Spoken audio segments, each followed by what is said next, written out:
নফল নামাজ ধারাবাহিক পড়ে, রোজাও রাখে আর তেলাওয়াত করতেছে, কোনো ক্লান্ত নাই। এই লোকটা ক্লান্ত হয় না। এই ক্লান্তিহীন নামাজ রোজা, ক্লান্তিহীন তেলাওয়াত করে সেই ব্যক্তি যেই সওয়াব পাবে, আল্লাহর রাস্তায় যেই মুজাহিদ, এই মুজাহিদ জিহাদে যাওয়ার পর ফিরে আসার আগ পর্যন্ত এই পরিমাণ সওয়াব আল্লাহ তার আমল নামায় দিয়ে দেয়। চলতে থাকে আমল নামায়। এটা মুজাহিদ যদি আল্লাহর রাস্তায় যায়। আবু দাউদের বর্ণনা 1449 নম্বর হাদিস। এই হাদিসের বর্ণনাকারী সাহাবীর নাম আব্দুল্লাহ ইবনে হুবশিগিল খাসআমি রাদিয়াল্লাহু তাআলা আনহু। তিনি বলেন, আন্না রাসূলুল্লাহ সাল্লাল্লাহু আলাইহি ওয়াসাল্লাম সুইলা আইয়ুল আমালি আফজালু ইয়া রাসূলুল্লাহ। নবীজিকে জিজ্ঞাসা করা হলো, হুজুর কোন আমল সবচেয়ে শ্রেষ্ঠ? নবীজি বললেন, তুলুল কিয়াম, লম্বা সময় নামাজে দাঁড়ায় থাকা, এটা শ্রেষ্ঠ আমল। শীতকালে লম্বা সময় একটু নামাজ পড়েন, তাহাজ্জুদ করেন, লম্বা সময় একটু দাঁড়ায় থাকেন শীতকালে। বলেন ইনশাআল্লাহ। 4 রাকাত সুন্নত একদম 3.5 মিনিটের বেশি লাগাবি না। কি বলেন? 4 রাকাত 4 রাকাত। প্রথম 2 রাকাত মনে করেন ঠিক মতো পড়ছে, পরে ইমাম সাহেব জামাতে দাঁড়াইবো, পরের 2 রাকাত পুরাই বুলেট শুরু হয়ে গেছে। কি ঘটনা কি? মুয়াজ্জিন সাহেব ইকামত দিছে, হের কথা হলো আমি এই 2 রাকাত যেমনও শেষ করে ধরমুই হুজুর। পরে এই দেখবেন পাশে যারা আছেন, তখন দেখবেন প্রথম 2 রাকাত ঠিক ছিল, পরে ওই তৃতীয় রাকাতে মানে আমি বুঝাই, সুবহানা রাব্বিয়াল আযীম, এই বাক্যে সিন কয়বার? একবার। সুবহানা রাব্বিয়াল আযীম, সিন কয়বার হুজুর? একবার। সুবহানা রাব্বিয়াল আযীম, সিন কয়বার? একবার। এবার দেখেন, এর মানে উনি 3 বার সুবহানা রাব্বিয়াল আযীম বলেন, যেহেতু সু সু সু আর সিন তো একবার বাক্যে, এর মানে সু সু সু মানে 3 বার সুবহানা রাব্বিয়াল আযীম কমপ্লিট। এটা পাশে থেকেও শুনবেন সময় দেখবেন, মানে কি আপনি সুব কি এই বাক্যে যদি সিন তার যে 3-4 বার আছে তাহলে বুঝতাম আপনি একটাই বলছেন বাক্য, কিন্তু বাক্যে তো সিন একবার, এর মানে আপনি সু সু 3 বার বলা মানে আপনি সুবহানা রাব্বিয়াল আযীম 3 বার পড়ে ফেলছেন। এরকম পাশে দেখবেন, আল্লাহু আকবার, আল্লাহর সাথে তামাশা করেন, ফাজলামি করেন। তুলুল কিয়াম, লম্বা সময় নামাজে দাঁড়ানো বড় ইবাদত। ভাই নামাজ ধীরস্থির ভাবে পড়েন, জীবনে এই কাজটা খুব সুন্দরভাবে করবেন। বলেন ইনশাআল্লাহ। ওযু করবেন সুন্দরভাবে, মসজিদে নামাজ পড়বেন সুন্দরভাবে, নামাজের সাথে কোনো আপোষ করবেন না। এমনকি আলোচক যারা আলোচনা করে, তাদের আলোচনা যদি মনে করেন আলোচনায় উঠাবে, তারা আলোচনার মাঝেও নামাজকে তাড়াহুড়া না করা, সফরে অন্তত আলাসরিন না আতইন, এটাও সুন্দর মতো পড়তে হবে। সুবহানা রাব্বিয়াল আযীম আলা, এটা সুন্দর মতো পড়তে হবে, কমপক্ষে 3 বার সুন্দর মতো পড়তে হবে। 1 মিনিটে 2 রাকাত যেন শেষ না হয়, বিষয়টা দিকে খেয়াল রাখবেন। তো রাসূলুল্লাহ সাল্লাল্লাহু আলাইহি সাল্লাম বললেন, তুলুল কিয়াম, সবচাইতে শ্রেষ্ঠ আমল আল্লাহর কাছে লম্বা সময় নামাজের মধ্যে দাঁড়িয়ে থাকা। কিলা আইয়ুস সাদাকাতি আফজালু ইয়া রাসূলুল্লাহ, হুজুর কোন সদকাটা সবচাইতে শ্রেষ্ঠ? নবীজি বললেন, জাহদুল মুকিল্লি, কোন ব্যক্তি পরিশ্রম করে, কষ্ট করে উপার্জন করে যেই সম্পদ, এই কষ্টার্জিত উপার্জন থেকে যদি সে আল্লাহর রাস্তায় দান করে, সদকা করে, মাদ্রাসায় দেয়, তার এই সদকা আল্লাহর কাছে সর্বশ্রেষ্ঠ সদকা হয়ে যায়। রিক্সা চালাইছেন, কিছু টাকা কামাইছেন, 5 টাকা সদকা করছেন, মাস শেষে বেতন পাইছেন, কষ্টার্জিত এই বেতন পাওয়ার পর ইখলাসের সাথে 5টা টাকাই কোনো অসহায়কে দিছেন, এই আমলটা আল্লাহর কাছে শ্রেষ্ঠ সদকা হয়ে যায়। কিলা আইয়ুল হিজরাতি আফজালু ইয়া রাসূলুল্লাহ, হুজুর কোন হিজরত আল্লাহর কাছে সবচাইতে শ্রেষ্ঠ আপনার কাছে জানতে চাই। নবীজি বললেন, মান হাজারা মা হারামাল্লাহু আলাইহি, আল্লাহ যা হারাম করেছেন এই হারাম থেকে বেঁচে থাকা হলো আল্লাহর কাছে সর্বশ্রেষ্ঠ হিজরত। কিলা আইয়ুল জিহাদি আফজালু ইয়া রাসূলুল্লাহ, হুজুর কোন জিহাদ আল্লাহর কাছে সবচেয়ে শ্রেষ্ঠ? নবীজি বললেন, মান জাহাদাল মুশরিকিনা বিমালিহি ওয়া জানমাল নিয়ে লড়াই করে, এই জিহাদ আল্লাহর কাছে সর্বশ্রেষ্ঠ জিহাদ হয়ে যায়। এবার আল্লাহ নবীকে প্রশ্ন করলেন, ফাইয়ুল কতলি আশরাফু ইয়া রাসূলুল্লাহ, জিহাদের ময়দানে যারা শহীদ হয়ে যায় কোন শহীদটা সবচাইতে শ্রেষ্ঠ? নবীজি বললেন, মান উহরিকা দামুহু ওয়া উতিরা জাওয়াদুহু, যেই ব্যক্তি বাহন নিয়ে জিহাদের ময়দানে আসে, তাকে যদি শহীদ করা হয়, তার বাহনটাও যদি শহীদ করে দেওয়া হয়, এই শহীদ হলো আল্লাহর কাছে সর্বশ্রেষ্ঠ শহীদ। এটা হলো সবচেয়ে মর্যাদাপূর্ণ হত্যা। তাকেও হত্যা করা হয়েছে আর তার বাহনটাকেও হত্যা করা হয়েছে, এটা আল্লাহর কাছে সর্বশ্রেষ্ঠ শহীদ হিসাবে পরিগণিত হয়। এই হলো আপনার জিহাদের ময়দানে জিহাদের ফজিলত। তিরমিজির বর্ণনা 1655 নম্বর হাদিস, 1655 নম্বর হাদিস।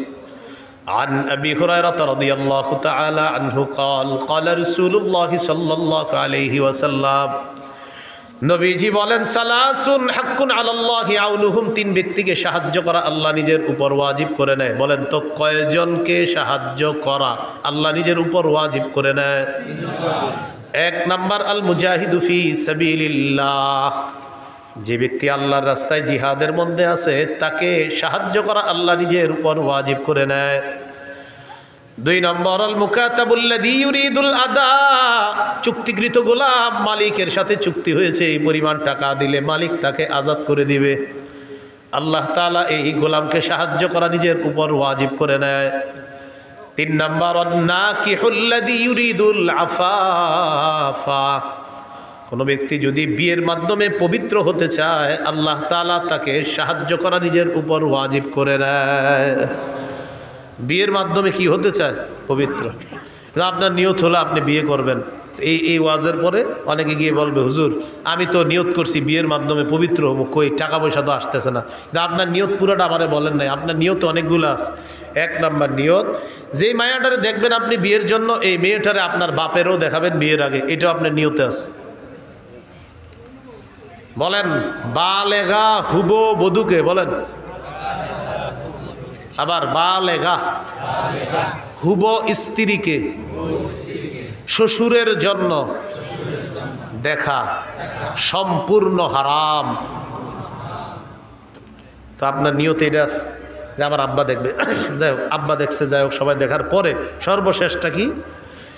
আমেরিকা দুলাভাই থাকে, দুলাভাই যতক্ষণ পর্যন্ত হা না বলবে বিয়ের ব্যাপারে, হা হবে না।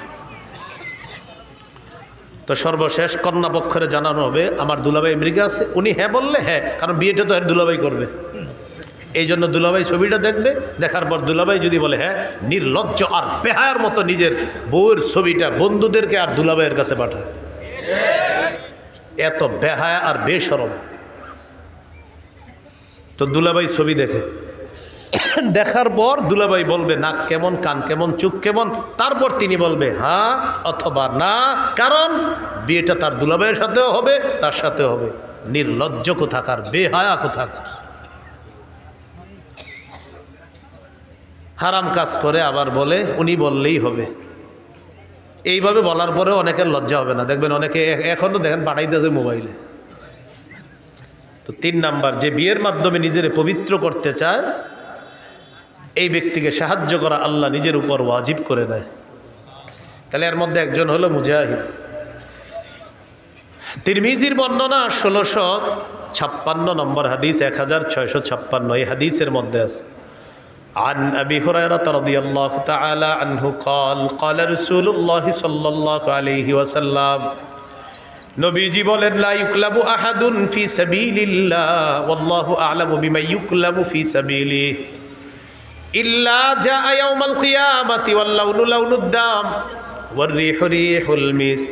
কোনো ব্যক্তি যদি জিহাদের ময়দানে যায়, আঘাতপ্রাপ্ত হয়, আঘাতপ্রাপ্ত হওয়ার পর কিয়ামতের ময়দানে এই লোকটা এমন অবস্থায় উঠবে, তার যে আঘাতের জায়গায় আঘাতের কারণে তার রং হবে রক্তের রং, আর সেখান থেকে মেশক আম্বরের ঘ্রাণ বের হবে। তাহলে গেল জিহাদ, জিহাদের ময়দান। এবার বলেন শহীদ, বলেন শহীদ, বলেন আল্লাহ তাআলা যদি কখনো আমাকে তৌফিক দান করে, সবাই বলেন আমি আল্লাহর পথে শহীদ হব ইনশাআল্লাহ। সহিহ মুসলিমের বর্ণনা 1909 নম্বর হাদিস। قال رسول الله صلى الله عليه وسلم من سأل الله الشهادة بصدق بلغه الله منازل الشهداء وإن مات على فراشه। এলাকার নাম কি? ফুলতলা। এই ফুলতলার একজন নিয়ত করছে, আল্লাহ আপনি যদি আমারে কখনো সুযোগ দেন আমি শহীদ হব। কোন এলাকার? ফুলতলার। তো নিয়ত করছে আল্লাহ সত্যি আমি শহীদ হব, নিয়ত করছে। সে যদি তার ঘরের বিছানায় মারা যায়, আল্লাহ তাকে শহীদদের মর্যাদায় পৌঁছায় দিবে। তিরমিজির হাদিস, 1661 নম্বর হাদিস। বাস হয়ে গেছে তো। 1661 নম্বর হাদিস তিরমিজির এই হাদিসের মধ্যে আছে, قال رسول الله صلى الله عليه وسلم ما من أحد من أهل الجنة يسره أن يرجع إلى الدنيا غير الشهيد। নবীজি বলেন, জান্নাতের মধ্যে যারা থাকবে তারা কেউ দুনিয়ার মধ্যে আসতে চাইবে না, শুধু শহীদ জান্নাতের মধ্য থেকে দুনিয়াতে আসতে চাইবে। কে? শহীদ। শহীদ ছাড়া আর কেউ আসতে যাবে না। কেন? নবী বলেন, ফাইন্নাহু ইউহিব্বু আন ইয়ারজিআ ইলা দুনিয়া। শহীদ দুনিয়ার মধ্যে আসতে চায় এই কারণে, ইয়াকুল হাত্তা উকতালা 10 মাররাত। শহীদ দুনিয়ার মধ্যে আসতে চায়, এসে বলবে, আল্লাহ আমাকে তুমি আবার শহীদ করে দাও, আবার আমাকে জিন্দা বানাও, আবার আমাকে শাহাদাতের নসিব করো। মাবুদ তুমি আবার আমাকে জিন্দা করো, আবার শহীদ হওয়ার তৌফিক দিয়ে দাও। এইভাবে যদি 10-12 শহীদ হতে হয়, আল্লাহ আমি 10 বার শহীদ হতে রাজি আছি মাওলা। নবী বলেন, কেন জানুনি? মিম্মা ইয়ারা বিম্মা আতাহুল্লাহু মিনাল কারামা।